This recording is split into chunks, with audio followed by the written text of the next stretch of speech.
stagnating? Is it growing? It's actually, that's what I'm telling you, it's stagnating, and in some sectors it's declining. So if it's stagnating, then how long? What we're doing is that Jubilee has been propping up this economic activity by deficit spending. That's why you're hearing now we are in debt distress. Now that we have Jubilee in power, and given what you've said, we're looking at another 5 years of Jubilee government, right? If situation remains the same. Your view is things are going to get worse economically. Yeah, I sort of view. If you look at all the indicators that would tell you where the economy is going, they've been heading south long before the election. In fact, they've been heading south for more than 2 years. If you look at one interesting indicator, credit, growth of credit. Credit is important for economic activity. So in the last decade or so, when the economy was on the up, you got annual private credit growth in the region of 18 to 20-something percent. That's been the norm.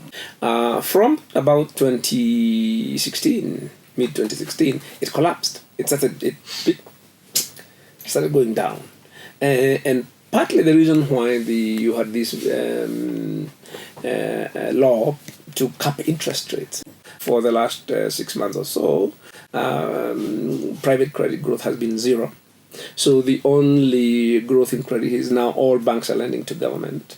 And now government itself is just, let's say, quite a bit of it is financing debt service because of all the binge borrowing that happened before for these huge infrastructure projects. You see, we have more than doubled our public debt during Jubilee.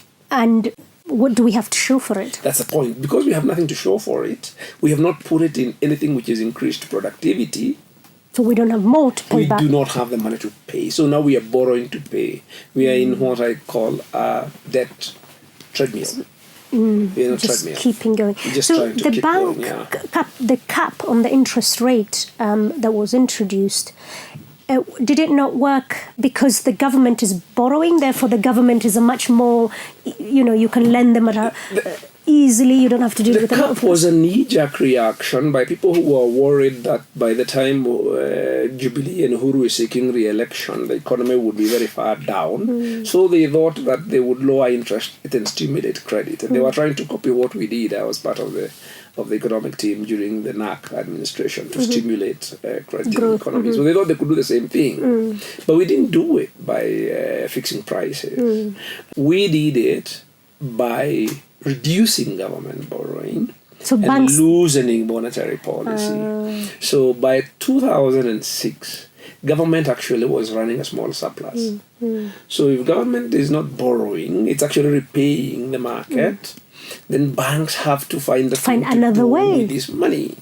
And those people who were around at the time, who had not experienced this is the first time that banks started hawking loans. That's when consumer lending took off. And banks themselves started to employing more people. And technology came, investing in that kind of thing.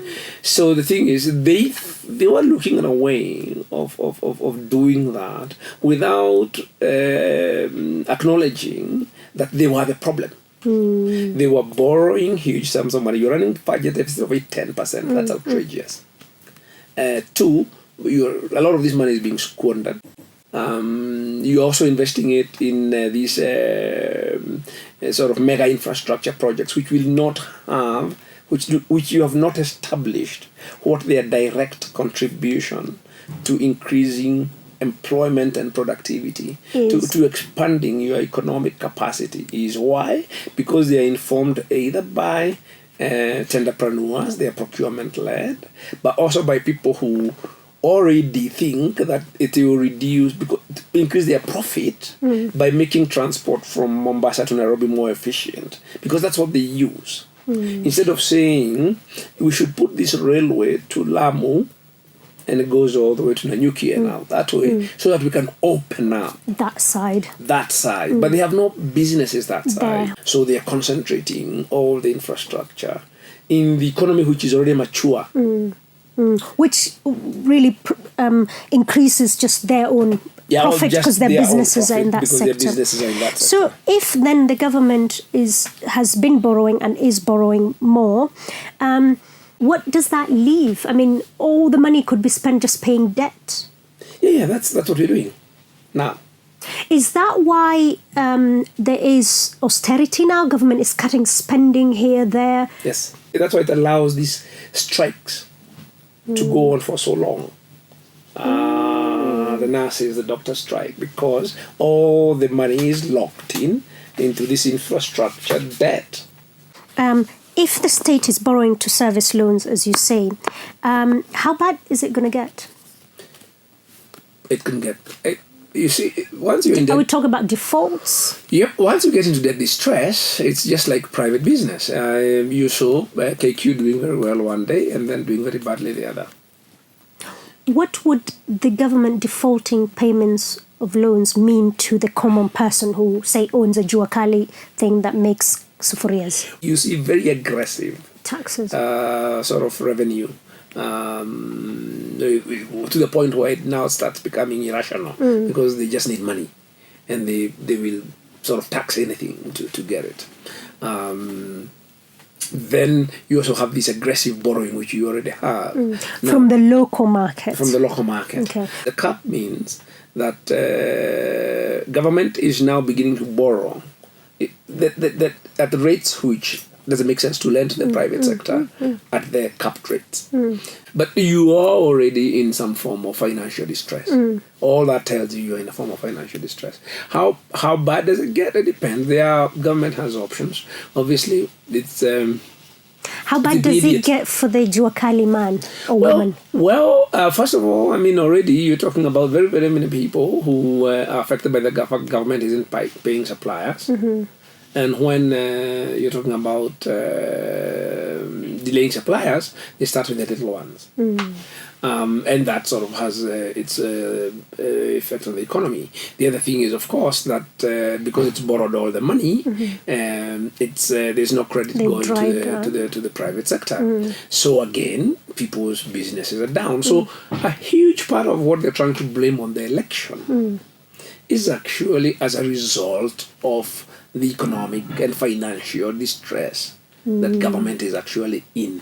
If you look at the trends in the data, these started more than a year ago. Okay. So the election is too many red herring. There is already fairly fundamental structural problems that they have created. Jubilee, surely the economic advisors must know this.